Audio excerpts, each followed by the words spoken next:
Blade Runner, cold, rainy often. It was a tough shoot, tough movie to make. At 82, Harrison Ford sat in a dimly lit room for an interview about Blade Runner's enduring legacy. The interviewer asked the question he dodged for 40 years. Is Deckard a replicant? Ford stared at the camera for a long moment. Then he laughed. Not a polite laugh, a bitter one. I told Ridley he was human, Ford said. I fought him on it, lost, and now nobody believes me anyway. It was the first time he'd admitted defeat so plainly. For 4 decades, he'd given evasive answers, philosophical responses, claimed the ambiguity was intentional. But at 82, Ford was done pretending. He and director Ridley Scott had disagreed fundamentally about Deckard's nature. Scott wanted Deckard to be a replicant. Yeah, I thought it was my idea, actually. It turned out that everybody else thought that it was perfect for Ryan as well. I'd seen him in a couple of films, and I wanted the twist, the irony. Ford thought it destroyed the story's meaning. If Deckard was a replicant hunting replicants, where was humanity? Where was the moral complexity? They battled during filming. Scott won, Ford lost. And the ambiguity that made Blade Runner legendary was born from that creative conflict. The actor who didn't want the role. In 1981, Harrison Ford was the biggest star in Hollywood. Which have led me into the films that I do. I'm not a big science fiction buff. That's my next question. I appreciate... Star Wars had made him famous. Raiders of the Lost Ark had made him bankable. He could choose any project, any role. His agent sent him the Blade Runner script. Ford read it. Passed. He didn't understand it.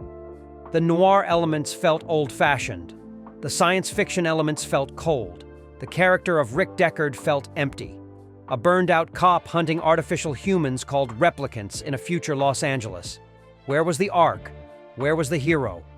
Ford wanted nothing to do with it. Then Ridley Scott called him personally, explained his vision. A detective story about what makes us human, about memory and mortality, about the line between artificial and real. Scott's passion was convincing. Ford reconsidered. Read the Philip K. Dick novel the film was based on. Do androids dream of electric sheep? The book was strange, darker, more philosophical. Ford saw something there, a challenge, a chance to play someone broken and complex. He called Scott back. Agreed to do it. It was a decision he'd regret and appreciate in equal measure for the rest of his life. The production that nearly broke him. Filming Blade Runner was miserable. Ford has never hidden this fact. The shoot ran over schedule and over budget constantly. Scott was a perfectionist. Demanded take after take. Endless adjustments to lighting and composition. Ford grew frustrated. He was used to action, movement, playing heroes. Deckard was passive, reactive, a drunk stumbling through a mystery he barely understood. The futuristic Los Angeles set was massive, detailed, beautiful, but shooting in perpetual rain and darkness was exhausting. Ford was cold constantly, wet constantly. The smoke machines made breathing difficult. His relationship with Scott deteriorated. They stopped communicating directly, used assistants as intermediaries. Ford thought Scott cared more about visuals than story. Scott thought Ford didn't understand the film's ambition. The final straw came during the voiceover sessions. The studio demanded Ford record narration explaining the plot. Ford hated it, though it insulted the audience's intelligence. He recorded the lines badly on purpose, hoping they'd sound so terrible the studio would cut them. They didn't. The theatrical cut included his half-hearted narration. Ford was humiliated. The film he'd worked on for months was compromised, confused. Neither the action film the studio wanted, nor the art film Scott envisioned. The release that disappointed everyone, Blade Runner, opened in June 1982. It bombed. The studio had marketed it as an action film. Audiences expecting Indiana Jones with robots were confused by the slow pace and philosophical themes. Critics were divided. Some praised the visuals. Others found it cold and empty. Roger Ebert gave it 2 stars, called it a stunningly interesting visual achievement with no heart. The film disappeared from theaters within weeks. Ford watched his passion project fail publicly. He'd fought with Scott, endured a brutal shoot, compromised his performance with terrible voiceover. And for what? A box office disaster, a critical disappointment. He moved on quickly, returned to Indiana Jones, did other projects, tried to forget Blade Runner existed. But something strange happened. Home video sales were strong. People watched it repeatedly, discussed it endlessly. The ambiguity Ford hated became the film's greatest strength. Was Deckard human or replicant? The unicorn dream sequence suggested replicants, but nothing was confirmed. Fans debated it obsessively. By the late 80s, Blade Runner had become a cult classic. By the 90s, it was considered one of the greatest science fiction films ever made. Ford watched this transformation with mixed feelings. The film that had caused him so much pain was now his most respected work. The director's cut that changed everything. In 1992, Ridley Scott released the director's cut. He removed Ford's narration, added the unicorn sequence, made the replicant theory more explicit. Ford wasn't consulted. He found out when everyone else did. I watched the new cut in a theater. The film was better without his voiceover. He had to admit that. The visual storytelling was stronger, more mysterious. But Scott's changes pushed the replicant interpretation, made it nearly canon. Ford felt betrayed. He'd played Deckard as a human, given the performance from that perspective. Now Scott was rewriting that intention without his input. Ford spoke about it in interviews carefully, said he disagreed with Scott's interpretation, said Deckard was human in his mind, but he couldn't change what was on screen. The director's cut became the definitive version for most fans. The 2007 final cut reinforced Scott's vision further. Ford's human Deckard existed only in his own mind. On screen, the evidence pointed toward replicants. That disconnect frustrated him for decades. Still frustrates him now at 82. He lost control of his own character, lost the argument with his director, and the world accepted Scott's version as truth. The sequel he never wanted. When Denis Villeneuve approached Ford about Blade Runner 2049, Ford's first instinct was to refuse. He was 74, retired from difficult projects. Why revisit a character that had caused so much conflict? But Villeneuve's script was good, really good.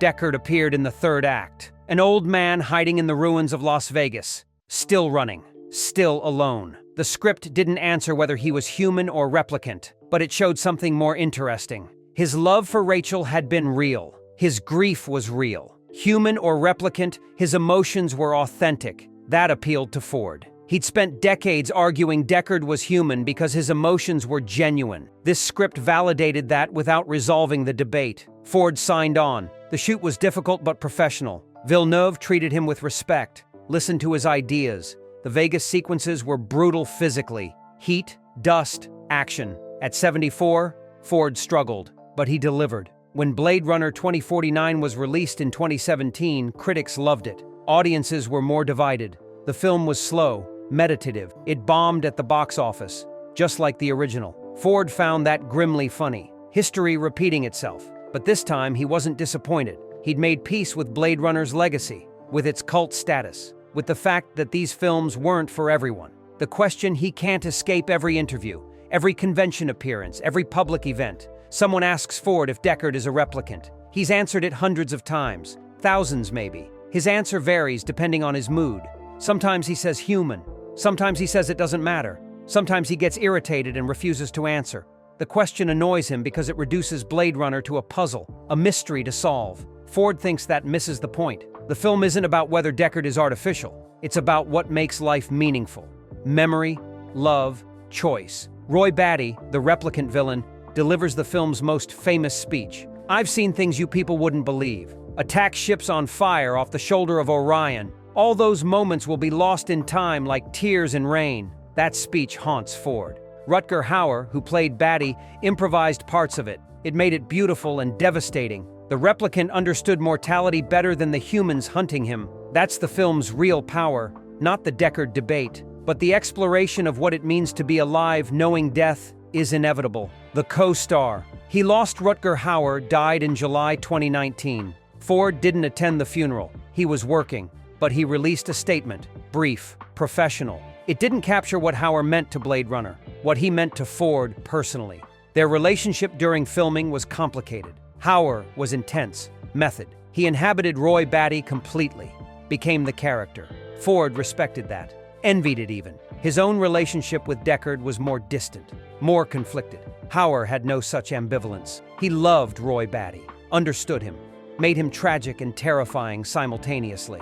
That final scene between them, Batty saving Deckard's life before dying, was powerful because Hauer committed completely. Ford just had to react, had to show Deckard witnessing something profound, something that changed him. Years later, Ford admitted Hauer's performance elevated the entire film, made it more than a detective story. I made it art. Losing Hauer felt like losing the soul of Blade Runner, the person who understood what the film was trying to say about humanity and mortality. The legacy he resents and respects. Ford has a complicated relationship with his own legacy. Star Wars, Indiana Jones, Blade Runner. These roles defined him, made him wealthy and famous, but they also trapped him. He spent 40 years trying to escape them, doing smaller films, serious dramas. Nothing matched those iconic roles. Nothing came close. Blade Runner specifically frustrates him because he never fully understood its appeal. He made it during a miserable shoot, fought with his director. I watched it bomb.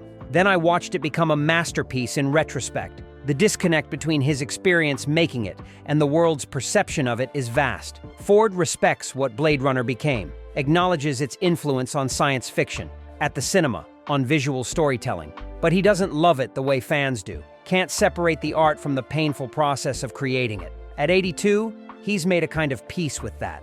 He doesn't have to love Blade Runner for it to matter. Doesn't have to agree with Scott's interpretation for the film to be important. His job was to play Deckard authentically. He did that. What the film became after leaving his hands isn't his responsibility. That's freeing in a way. The answer he finally gives. In that recent interview, after laughing bitterly about losing the replicant debate, Ford gave his final answer. Deckard is whoever you need him to be, he said. If you need him to be human to make the story meaningful, he's human. If you need him to be a replicant to make it tragic, he's a replicant. I played him as a man. Ridley filmed him as something else, and you're watching a combination of both. That's art. Messy, contradictory, open to interpretation. It was the most honest answer he'd ever given, an admission that his intention and Scott's vision created something neither of them fully controlled. The audience completes the film. Decide what it means. Ford spent 40 years fighting that idea, insisting on his interpretation, defending his choices. Now, at 82, he's tired of fighting, tired of defending. He made Blade Runner 43 years ago. It's not his anymore. It belongs to the people who found meaning in it, the mortality. He now understands. Harrison Ford is 82.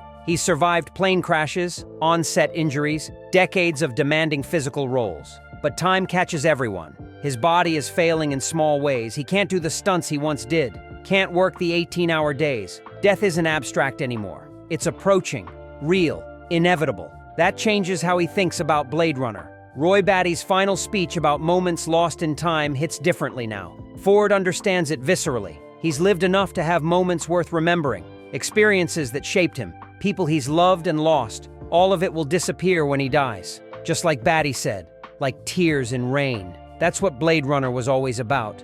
Not replicants versus humans, but mortality.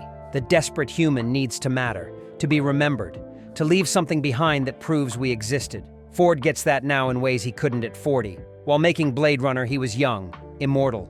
Death was theoretical. Now it's waiting, patient, certain. If you enjoyed this look at Harrison Ford's complicated journey with Blade Runner and his final thoughts on the film's meaning, please like and subscribe.